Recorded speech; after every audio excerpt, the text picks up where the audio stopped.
वंदे मातरम। नमस्कार, जय श्री राम। केस की तारीख फिर अब नज़दीक नज़दीक लग रही है। यद्यपि लगभग 1 महीना से ऊपर हो गया ये समय दिशा के केस में आगे बढ़ते बढ़ते, लेकिन मैंने आपसे बोला कि ये तो स्थितियां बनती रहती हैं, विशेषकर हाई कोर्ट में। हाई कोर्ट में बहुत सारे केसेस रहते हैं और ये स्थितियां बनती रहती हैं। हम आज दूसरे एंगल से बात कर रहे हैं। वो एंगल ये है, विभिन्न केसेस देखते हैं। कुछ लोग तो जैसे बार बार नकारात्मक बोलते हैं ना कि भाई बहुत हाई हैंडेड है, उसका तो कुछ होना नहीं है, ना उसके बाप का कुछ होगा, ना उस आदित्य ठाकरे का कुछ होगा, न उद्धव का कुछ होगा। और वो प्रतिक्रिया में राहुल गांधी का भी बताते हैं कि भाई जमानत पर है, क्या बिगाड़ लिया मोदी जी ने। सोनिया जी का भी बोलते हैं वो जमानत पर है, क्या बिगाड़ लिया उनका, है ना। कई केसेस में शरद पवार से लेकर के और न जाने किन किन का उल्लेख करते हैं। भाई वो एक पक्ष है, उसमें कोई सच्चाई भी होगी। मैं पूरी पूरी तरीके से बात को नकारने वाला कौन होता हूँ? मैं केवल दिशा सालियान के केस पर बात कर रहा हूँ।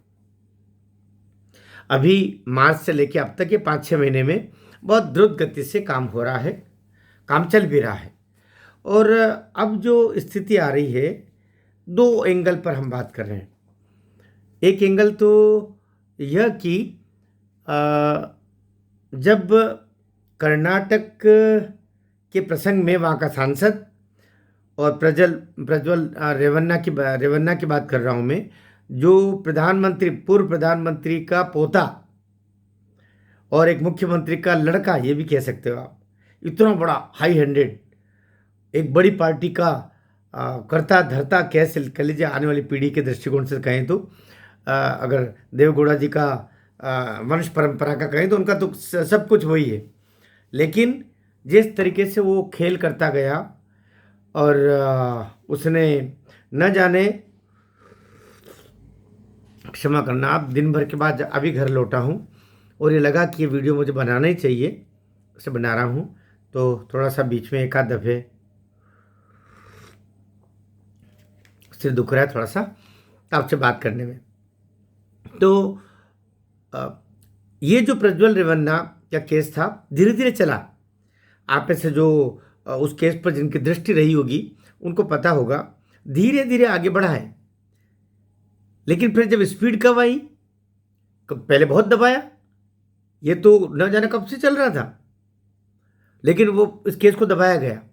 फिर कोई लोग निकले, आपका समझ रहे हो, जो जिसने वो केस पहली पहली बार ये प्रकाश में लेके आया, वही उससे पहले भी कहते 3 बार ये प्रकाश में आया, लेकिन उसको दबा दिया गया। ठीक ये स्थिति अभी मैं कहता हूं कि प्रज्वल रेवन्ना कर्नाटक में था, तो एक प्रज्वल रेवन्ना या महाराष्ट्र में भी तो है भाई, उसके ऊपर भी तो वही आरोप है। और लड़की के बाप ने मरने के बाद में बोला है ना, सतीश सालियान जी ने, कि मेरी लड़की का रेप और मर्डर किया इसने, आदित्य ठाकरे ने। तो ये प्रज्वल रेवन्ना नहीं हुआ। और जब एक जैसे ने एक आया भाई, एक एक एक महिला का प्रज्वल रेवन्ना के केस में बाहर आया और उसके बाद फहरिस्त आ गई, वीडियो के अंबार लग गए, लाइनें लग गई, फिर अन्य महिलाएं भी आ गई, अन्य लड़कियां भी आ गई, हमारे साथ भी यही किया। तो ये मीटू का जैसा ही मामला है।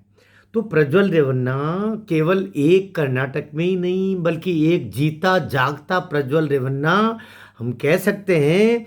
वह सतीश सालियान की दृष्टि में ही नहीं, पूरे मुंबई कर, पूरे महाराष्ट्र, पूरे भारत, पूरी दुनिया की दृष्टि में कोई खलनायक का पराकाष्ठा है, जो जिसका जीता जागता स्वरूप सामने दिखाई दे रहा समाज को, तो वो है आदित्य ठाकरे। तो आदित्य ठाकरे का भी इन्वेस्टिगेशन उसी तरीके से क्यों नहीं हो रहा? मैं अब कहना चाह रहा हूं, भाई माना कि उसकी सरकार जाने के बाद में कांग्रेस सरकार आई और फिर प्रज्वल रेवन्ना पकड़ में आया। यहां पर भी तो उद्धव ठाकरे की सरकार चली गई भाई। देवेंद्र फडणवीस क्या खूंटी तान के सो रहे हो बाहर आकर के, और उसके गर्दन तक कानून का शिकंजा क्यों नहीं ले जा रहे हो?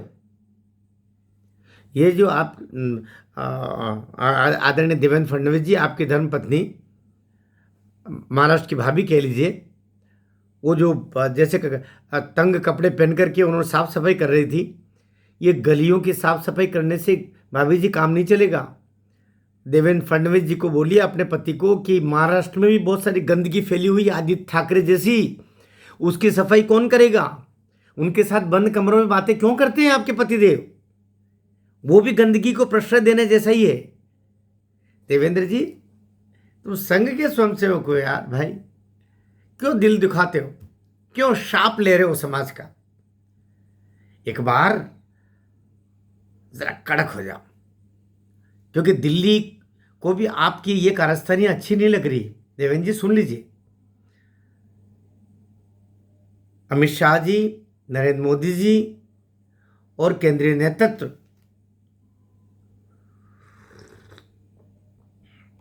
मेरी जानकारी के हिसाब से दिशा सालियान और सुशांत सिंह के केस का जो इन्वेस्टिगेशन चल रहा है, उसमें महाराष्ट्र सरकार की जो भूमिका चल रही है और जिस तरीके से आप काम कर रहे हैं, आपकी सरकार काम कर रही है, ये नरेंद्र मोदी जी को, अमित शाह जी को पसंद नहीं आ रहा है। आपको बुरा लगेगा, 10 बार लगिए, 2 रोटी ज़्यादा खाइए। हाँ, हमारा क्या कर लेंगे? हमें कोई अपेक्षा ही नहीं भाई। काहे की अपेक्षा हमको? 65 साल के हो गए, हम तो बोनस में जी रहे, क्या कर लोगे हमारा?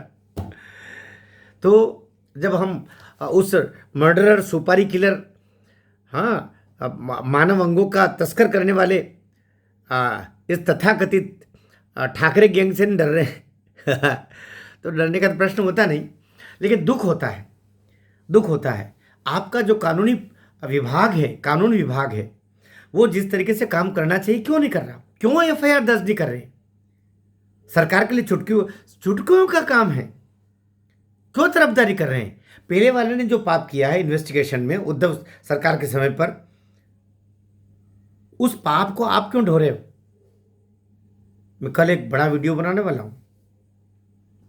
कल शाम को 5 बजे एक खतरनाक वीडियो आने वाला है। सारे बंधु जो सुन रहे हैं, कल वाला वीडियो सुन लेना। कल शाम को 5 बजे, कल यानी 16, 17, 16 तारीख, 16 सितंबर को जो आएगा वीडियो 5 बजे का, वो देवेंद्र फडणवीस जी, उससे पहले एफआईआर कर लो। बहुत खतरनाक वीडियो कल मैं देने वाला हूँ। भारत माता की जय।